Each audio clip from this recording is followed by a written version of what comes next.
you doing? Stop it! Stop it! Give me those pictures. You can't photograph people like that. I love brain teasers. One of my favorites goes like this. Paul is looking at Beth, Beth is looking at Mike. If Paul is married and Mike is single, is a married person looking at a single person? At first glance, it seems like you can't answer this question because you don't know if Beth is married. In reality, however, Beth's relationship status is irrelevant. If she's married, she's looking at Mike, and if she's single, Paul is looking at her. Again, I love these sorts of problems. Even if you can't solve them, which I often can't, they're still fun to puzzle over, and you know that you'll ultimately be given the answer. Funnily enough, that's also why I love mysteries, which are basically brain teasers in the form of a story. I'm not particularly good at solving them either, but I enjoy trying, and again, I know that even if I can't, everything will eventually be made clear. And that's the mentality that I had when I first saw Blow Up, a 1966 film co-written and directed by Italian auteur Michelangelo Antonioni. Blow Up, which is set in swinging London, tells the story of a man named Thomas who spends his days and nights photographing the world around him. More of that. Now give it to me, really give it to me, come on now. If his words and mannerisms seem familiar, it's because he was one of the main inspirations for Mike Myers' Austin Powers character. Great, yes, no!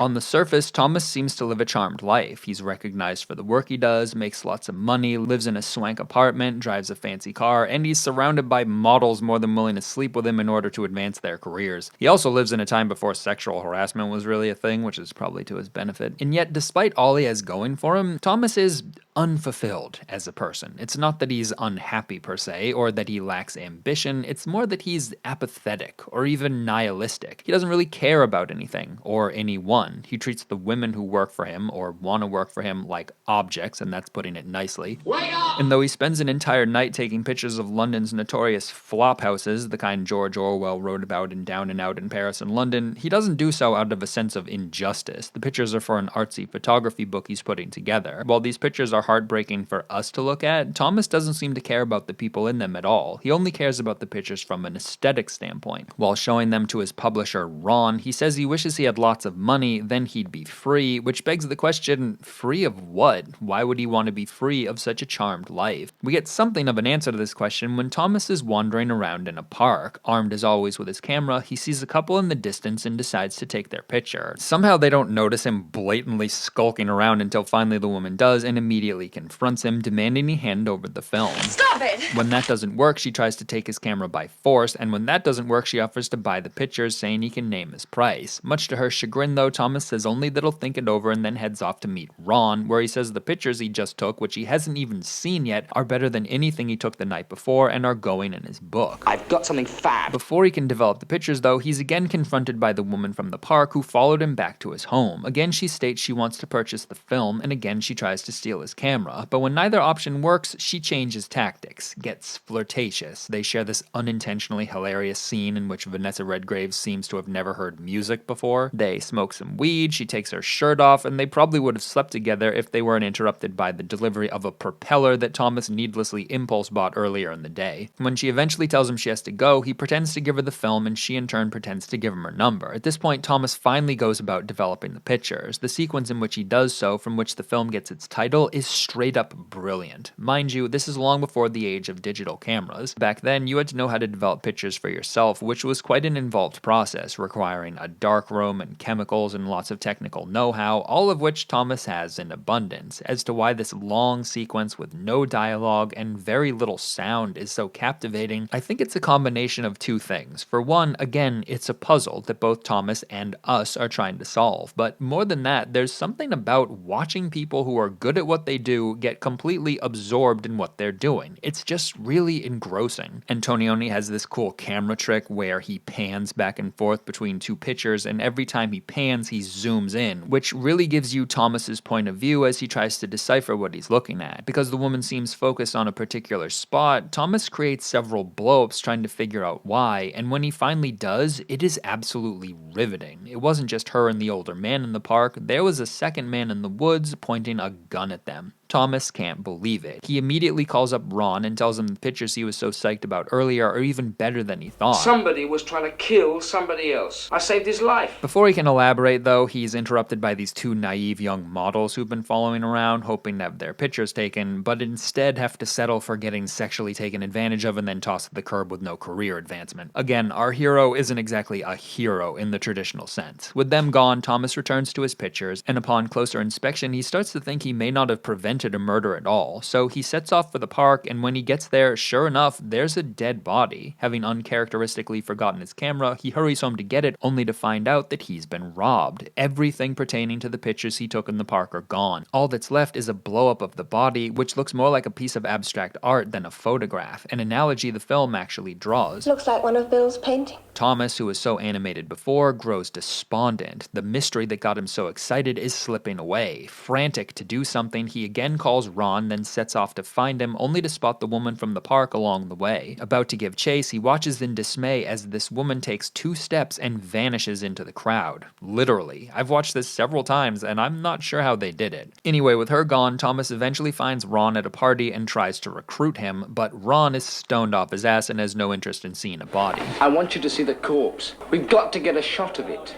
I'm not a photographer. As Ron returns to the party, he invites Thomas to join him, and Thomas has to decide between pursuing the increasingly elusive truth or giving into debauchery and getting drunk and high. His choice is disappointing. When he finally returns to the park the following morning, the body is gone. Now, in a traditional mystery, this would be the part of the story, right when things look hopeless, that the detective would think of something. If I lean right out, I can just see the church clock. Or someone would say something random that would trigger a thought process that ultimately allows our hero to put everything together. Except here, that doesn't happen. Thomas has no more leads to follow, at least none that he can think of, and he can't convince anyone to help him, so he gives up.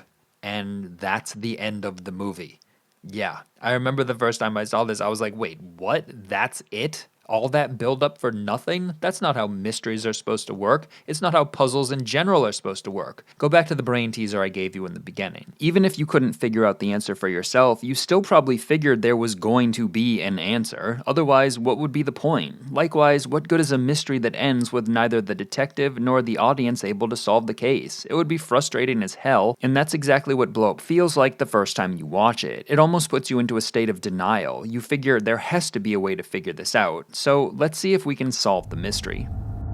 The obvious guess is that this woman is having an affair, right? The guy she's with in the park is her husband, so the guy with the gun must be who she's cheating on him with. Together they conspired to kill him, and that's why she got so upset about her picture being taken. She didn't want to be tied to the scene of the crime. Now, that's all possible. It may even be likely, but none of it is actually confirmed. We don't know for certain these two are married. We don't know for certain these two are having an affair, and if they are, why wouldn't she just leave this guy? Why kill him? Speaking of which, we don't actually know that this guy was killed. Go ahead and scoff, but if he was shot, how come Thomas didn't hear it being so close? How come there's no blood or bullet wound? It is possible the guy with the gun took off when Thomas showed up, and the guy in the park just had a heart attack. I mean, he does look pretty old. That's what old people do, they die. And then there's the question of what happened to his body. Did the killers take it, or did someone simply notice an old dude lying perfectly still in a public place and call the police? While we can sort of piece together what happened here, there's something unsatisfying about it, especially if you go in expecting a traditional mystery. You wind up asking, what's the point? Why set up a mystery with no payoff? And oddly enough, I think that's exactly what Antonioni wants you to ask. He wants you wondering, what's the point of the story? Because that question actually has a satisfying answer. To arrive at it, you simply have to recall that whether our somewhat scummy hero is photographing models in expensive clothes or homeless people in destitution, he doesn't really care about them as people. It's only the pictures that matter. But when he thinks he's documented a murder, he suddenly cares more about the people than the pictures. The boredom and apathy that dominated his life before is gone, replaced by excitement and curiosity and vigor that he isn't used to feeling. The late great Hungarian psychologist Mihaly Csikszentmihalyi would recognize this as what he called flow, that state of mind you get in when you're so absorbed in something that you forget about pretty much everything else. For Csikszentmihalyi, this is what living a full life was all about, getting really wrapped up in problems that interest you. That's what makes this long sequence so incredible. You're witnessing someone use all their abilities, and as it happens, you get wrapped up right alongside them. As film critic Roger Ebert pointed out in his review of Blow Up, whether there was a murder isn't the point. The film is about a character mired in ennui and distaste who is roused by his photographs into something approaching passion. Ebert, as per usual, is correct. The alleged murder isn't really what matters. What matters is that Thomas thinks there was and cares deeply about discovering the truth. The tragedy is that he never does, and with this one thing that caused him to care about something greater than himself gone, he'll likely now sink back into the same ennui and distaste that dominated his life before. From this perspective, it kind of makes sense that Antonioni made his protagonist so unlikable. If Thomas was your standard good guy in a bad situation, then getting us, the audience, to relate to him would be easy, whereas getting us to empathize and ultimately sympathize with the decidedly unsympathetic person is a much greater accomplishment. And it's not just Thomas who's implicated by what Blow Up is saying. We all are. Consider this scene where he goes chasing after the woman who just disappeared in front of him and inadvertently walks into a concert. I've never in my life accidentally walked into a concert, and I'm guessing you haven't either, but whatever, we'll just go with it.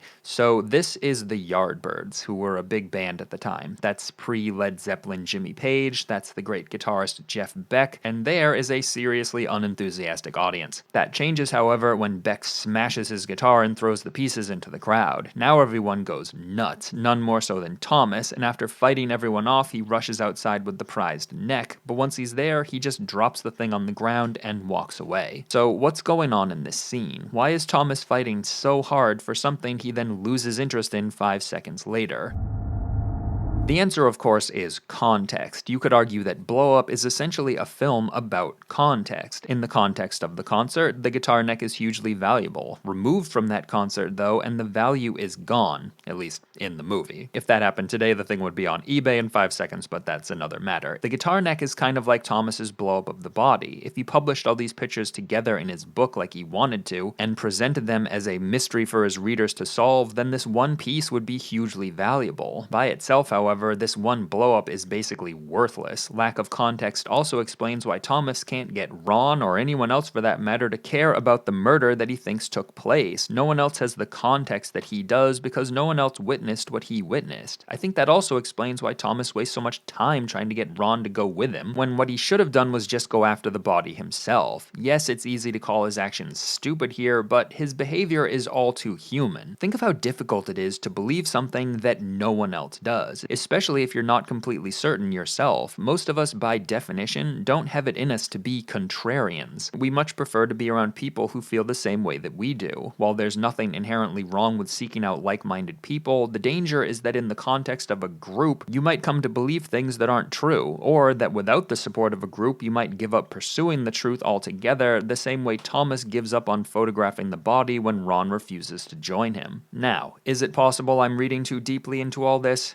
Yes, I do have that tendency, but Blow Up, with all its ambiguity and symbolism, all but demands this kind of deeper explanation, which, for the record, not everyone appreciated. Pauline Kael, a well-known film critic of the time, couldn't stand the movie's open-endedness because it inspired all these Emperor's New Clothes kind of interpretations where viewers were basically like, I don't get it, so it must be brilliant. And I'm not going to say she was wrong to feel that way, though the film's centerpiece is inarguably fantastic, and I'll fight anyone who says otherwise. As a whole, the movie is not perfect. It drags in places, and you can certainly criticize Thomas for more than just his personality defects. Like, how does this professional photographer who's never without his camera forget the thing right when he needs it most? Or how did he not anticipate that the people who tried to rob him 3 times prior might try again once they realize he gave them the wrong film? Still, flaws and all, Blow Up succeeds as both a story and a puzzle. It gets you wrapped up in a mystery that, by failing to solve, forces you to look for meaning elsewhere, and in that search for meaning, there's plenty to find. It may lack the satisfaction of a simple brain teaser, but the answers you come up with are liable to stay with you for longer because the movie, like a piece of abstract art, doesn't tell you what it's about or how you should feel about it. Instead, it forces you to do the work and decide for yourself. They don't mean anything when I do them.